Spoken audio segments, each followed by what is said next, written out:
Всем привет, это обзор крупного обновления Grand Crusade под названием Introducing the Power Forcebringer. В этом обзоре я покажу ту часть обновления, которая была доступна моим персонажам. Пожалуй, наиболее важным изменением стала реорганизация магов. Теперь у каждого класса Фео есть по 2 стихийные ауры, и лишь у архимага Фео их 4. Эти 4 ауры уже привычные для игроков в Хрониках Хелиос, однако каждый тогл теперь дает особые бонусы.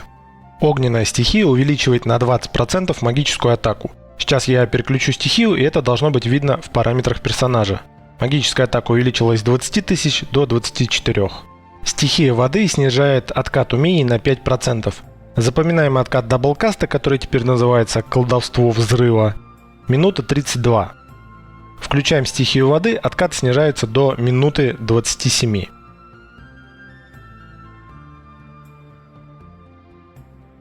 Аура ветра увеличивает шанс маг-крита на 10%. Здесь, пожалуй, поверим на слово.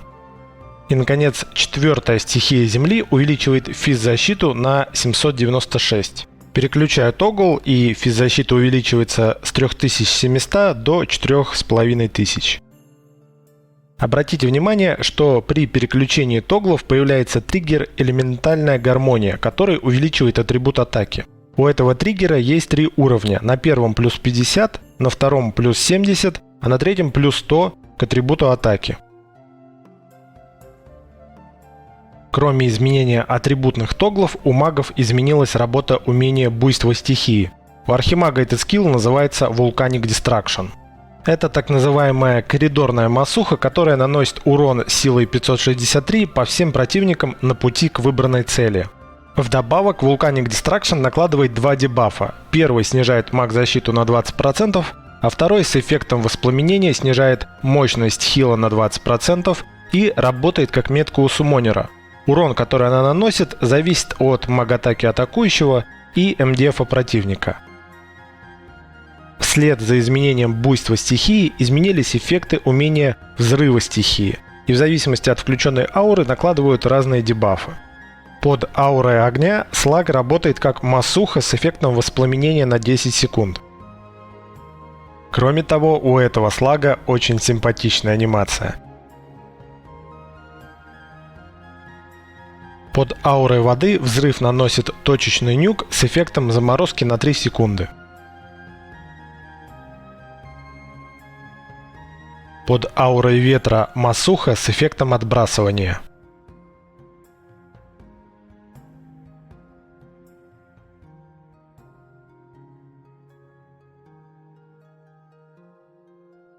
И, наконец, под аурой земли слаг работает как массуха с эффектом удержания.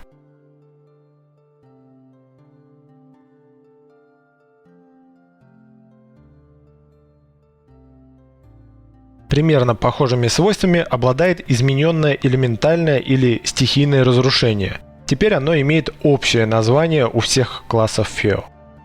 Под стихией огня это нюк с эффектом воспламенения.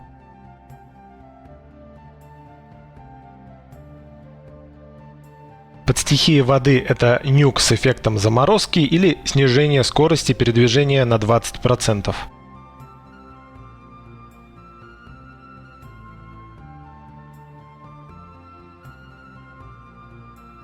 Под аурой ветра это нюк с эффектом отбрасывания.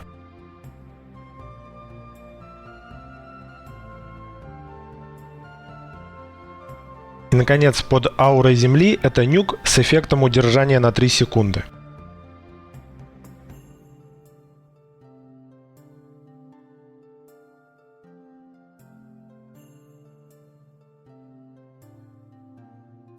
Помимо изменений в стихийных умениях, у магов появилось или изменилось несколько тоглов, связанных с маной. Первый из них – это эссенция маны. Тогл при изучении заменяет тайную мощь 3-й профессии.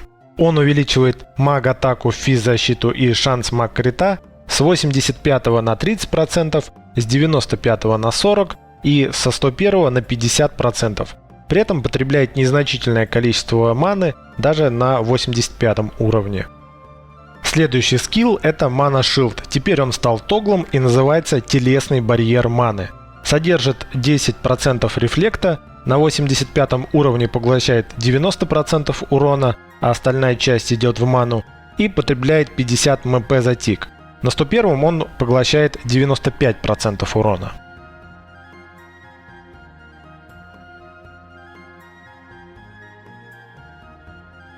У следующего класса Фео Магистр Магии осталось всего две стихии. Аура воды, так же как у Сорка, уменьшает КД скиллов на 5%, а новая стихия света уменьшает входящий урон на 5%. Эффект взрыва стихий под аурой воды отличается от того, как он работает у Сорка. Здесь эффект заморозки накладывается на 7 секунд. Во время того, пока цель заморожена, ей можно наносить урон и накладывать дебафы. А вот сам противник или противники во время заморозки двигаться уже не могут.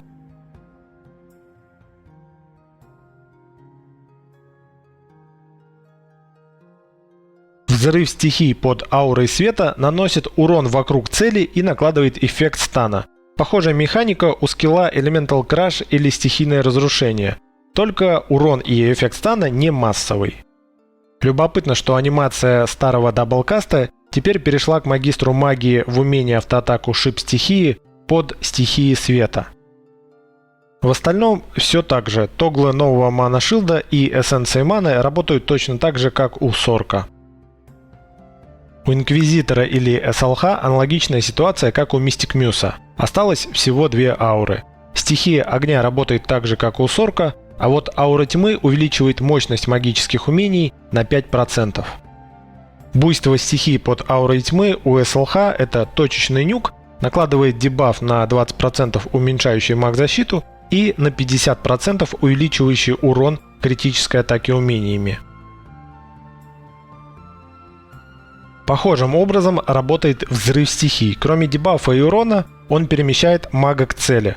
Возможно, это как-то связано с небольшим рейнджем умения Light Shock или Световой Шок, которое накладывает эффект паралича. Elemental Crush или стихийное разрушение наносит урон по цели и накладывает дебаф, уменьшающий магическую защиту на 25%. Новые тоглы без изменений по сравнению с Сорком и Магистром Магии. Наконец, можно отметить, что пассивный скилл со второй профессии, Эксперт Кастинг, все еще работает.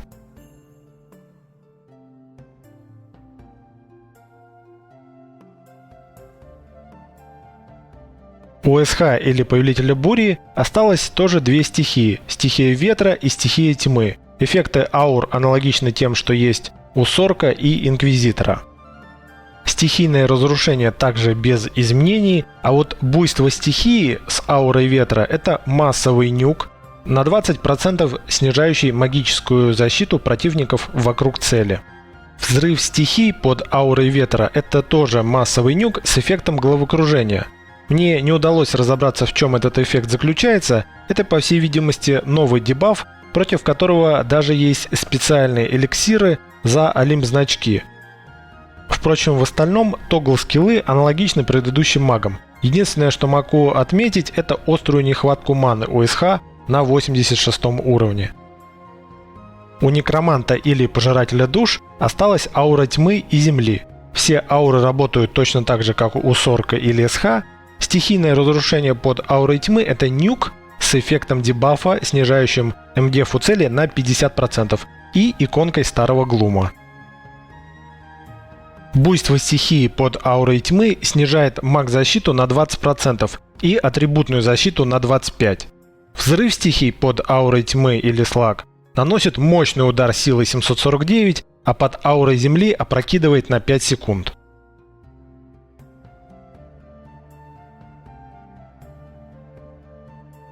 Профильным скиллом для Некроманта всегда был суммон различных существ. В этот раз добавлено новое создание Lettervirus Mage. У него в 2 раза больше хп, чем у Воскрешенного или Проклятого, и есть умение Cursed from Deadland – проклятие конца света. Этот скилл у суммона – массовый бестаргетный нюк силой 620 вокруг суммона. С эффектом дебафа на 5 секунд снижает скорость передвижения на 120 и на 20% восстановления хп. Новый суммон появляется на 99 уровне, и следующий апгрейд его уже на 101.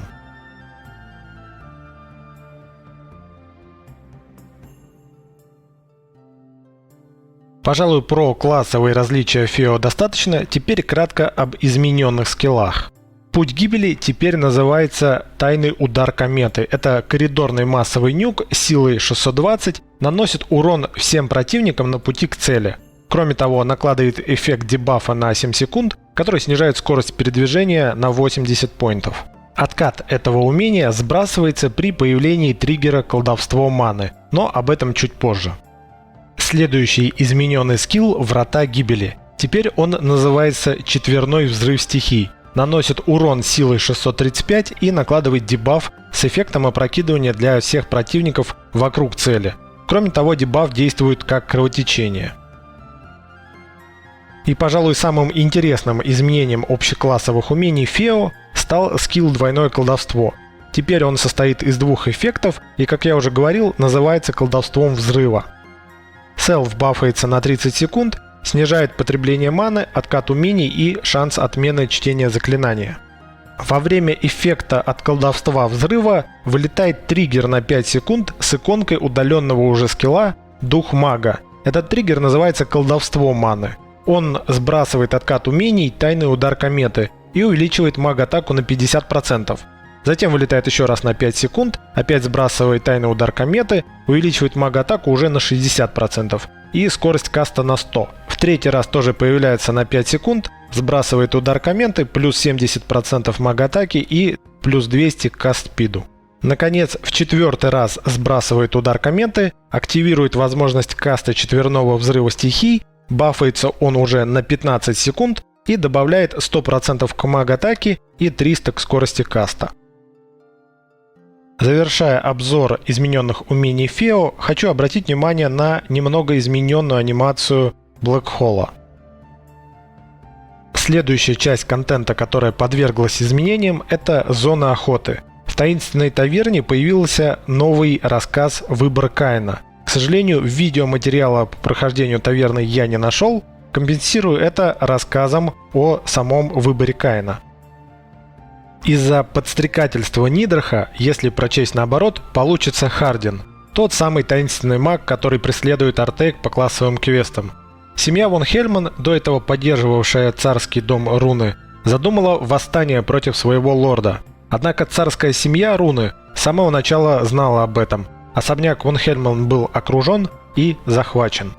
Когда Каин после долгого путешествия вернулся домой, он нашел Жизель, в русском переводе Гизель, младшая сестра Каина, о которой тот беспокоился во время классового квеста Артек в лесу неупокоенных, обращенной в вампира. Бесчетное число раз он пробовал вернуть ее нормальный облик, но раз за разом терпел неудачи. Однажды Этис Ван Этина похитил вампиров, которыми стала семья Вон Хельманов. Для того, чтобы вызволить Жизель, Каину с друзьями пришлось отправиться в цитадель Мессии, где Этис Ван Этина рассказал Каину, что тот может вернуть себе сестру, если пожертвует своими товарищами. Именно эту сцену мы можем увидеть в CGI-ролике, который открывает обновление Grand Crusade. Как мы знаем, Каин предал своих друзей. Под властью силы Этиса он впал в ярость безумца так, что его товарищи не смогли остановить. В это же время появляется Эфира Деган, дочь Бенира Дегана, еще одного представителя мужского пола расы Артея. Однако, в отличие от жреца, этого персонажа в игре нет. А вот Эфиру можно встретить в квесте на перерождение в комнате предсказаний. Так вот, появляется Эфира и, преодолев Каина, спасает друзей. Новая история «Выбор Каина» — это не все изменения, появившиеся в таверне. Теперь таверна откатывается 3 раза в неделю, понедельник, среда, суббота, и кроме мистического эса, можно достать кристаллы и фрагменты для апгрейда теневого оружия, оружия Таути и Кельбима. Волшебная долина. Теперь это локация для игроков 102 и выше уровня. Поменялся состав и расположение мобов. Во всей локации уровень мобов был увеличен до 102, а у некоторых до 103. Это можно увидеть по желтому цвету названия моба в окне таргета моего 99-го некра. В игру снова добавили алтарь Шилен. Теперь это инстант-зона для 101 и выше уровня игроков. Зайти туда можно минимум в 5, а NPC Джоджо стоит в Адене перед храмом, тот самый, что дает квест на 250 мобов у алтаря. Механика инсты не изменилась, судя по корейскому видео, ссылку на которое оставлю в описании. РБ Исадора и Мелисса и все мобы в алтаре Шилен добавлены в книгу монстров за фракцию охотников. Не менее важным в обновлении стало продолжение квеста почетного дворянина. Добавлены 4 и 5 цепочка квестов. Для прохождения 4 цепочки квестов необходим 103 уровень персонажа, 6 уровень с фракцией истребителей гигантов и, скорее всего, потребуется минимум 4 уровень с фракцией рыболовов. По завершении квеста выдадут 2 книги. Величие славы уровень 4 – это пассивный скилл, теперь он будет увеличивать все статы на 4. И энергия славы, которая дает пассивное умение плюс 30 бонуса к опыту и СП. Для выполнения 5-го квеста необходим 104 уровень персонажа, 6 уровень с любыми 2 фракциями из Хранителей Дерева Жизни, Пришельцев Иного Измерения или Имперских Гвардейцев. Пройти все 4 мистические таверны, Цитадель Мессии и защитить базу Альянса Кецеруса. По завершении 5-й цепочки квестов выдадут еще 2 книги. Первая – это Величие славы уровень 5. Пассивный скилл теперь будет давать плюс 5 ко всем статам, исключая удачу. И энергия славы уровень 2, которая будет давать плюс 100% бонуса к опыту и СП. Если по балансу классов часто ходят споры, то практически каждый апдейт интерфейс игры можно назвать удачным. Прежде всего изменился интерфейс подсказок, увеличен шрифт и выделены важные параметры. Кроме того, окно подсказки брони, оружия и бижутерии состоит из 2 частей. Слева предмета, который находится под курсором, и предмета справа, который одет на персонажа. Еще можно отметить любопытную деталь: если навести на одетый сет персонажа, можно увидеть небольшие иконки частей сета. В торговую лавку добавили окно, в котором можно быстро закрыть лавку, закончить торговлю, не закрывая торговую лавку, и как минимум следить за тем, как продаются товары и, главное, кто их покупает. В верхней части окно с информацией о выставленном товаре и доступ к торговым действиям. Чуть ниже список купивших товары. Сейчас покажу, как это отображается.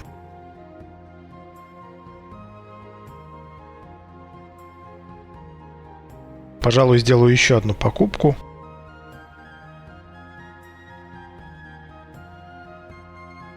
Наконец, меню настроек игры тоже претерпело большие изменения. Теперь это вертикальный список закладок. В настройках видео можно сразу выбрать режим работы клиента, 3 ступени оптимизации графики, быстродействия, средней настройки и максимальной настройки. В меню настроек добавлена закладка настроек чата, где можно выставить детальные настройки или сбросить на стандартные. Это, пожалуй, все, что мне удалось показать. Спасибо всем, кто помогал советами на стримах и переводами. Если вам есть что добавить или у вас появились вопросы, оставляйте их в комментариях.